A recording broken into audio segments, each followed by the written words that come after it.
I wasn't sure what to expect with Rebellion's strange Brigade. Game's reveal trailer certainly had a unique angle, as we rarely seem to have games set in the early 1900s narrated in the kind of hammy style associated with early Hollywood. Part of this may be because I'm part Egyptian myself and know that the whole mummy monster thing is purely a Western creation.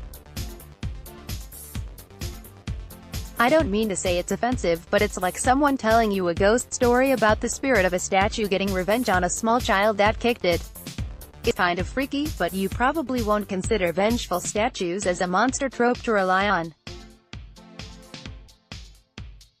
as the Western mummy mythos has always seemed less developed than, say, the zombie apocalypse. I wondered how much content the game could muster.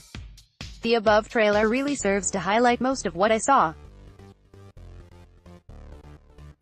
While the queen herself didn't show up, I did see a good amount of similar traps and puzzles. What the trailer doesn't show is that gameplay often feels like moving from one wave mode defense point to another. While that may sound boring to some players, from its design point, Rebellion actually sets it up pretty well. At least for our demo, the basic setup was that we'd come to a new thing, have the hammy Hollywood narrator hint at what to do, say, aim magnified light at a target, Indiana Jones style, watch what happens, and then find the same set piece in the next area but figure out how to correctly solve the mirror in a new context.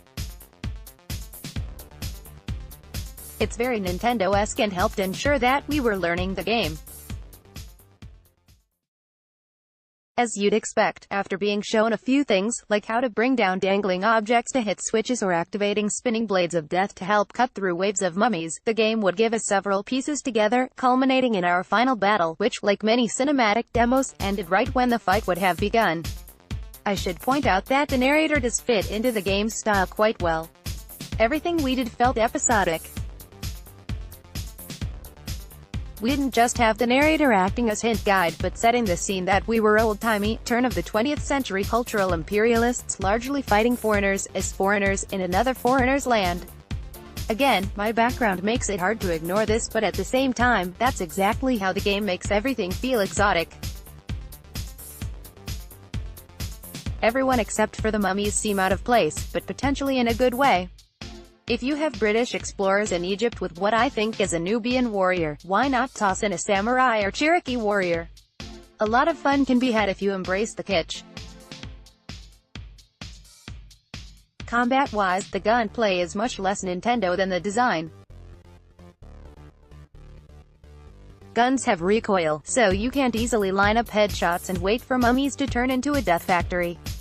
Unless you've activated traps in front of them, in which case, you're safe.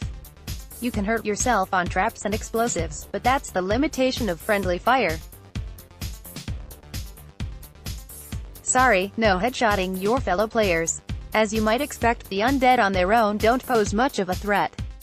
They're very much the shambling zombies you'd see in standard zombie movies or in the Lon Chaney Jr. mummy movies.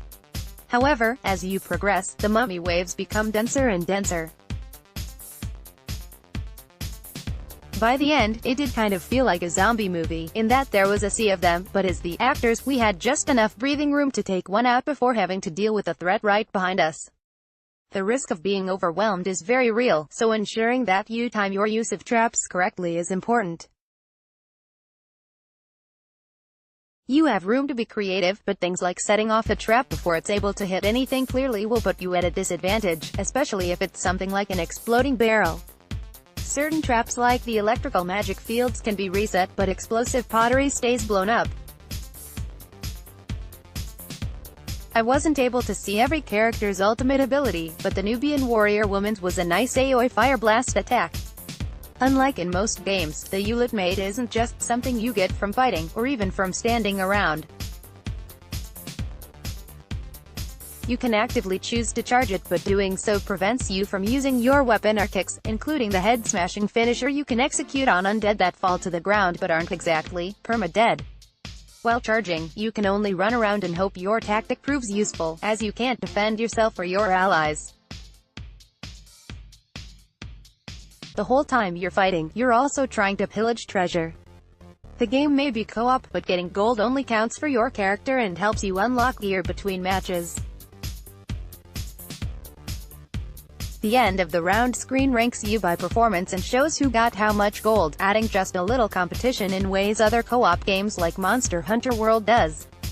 Sadly, Rebellion had no one on hand for me to ask questions to about the potential for new characters, other levels, DLC, or what all persists on your character between rounds.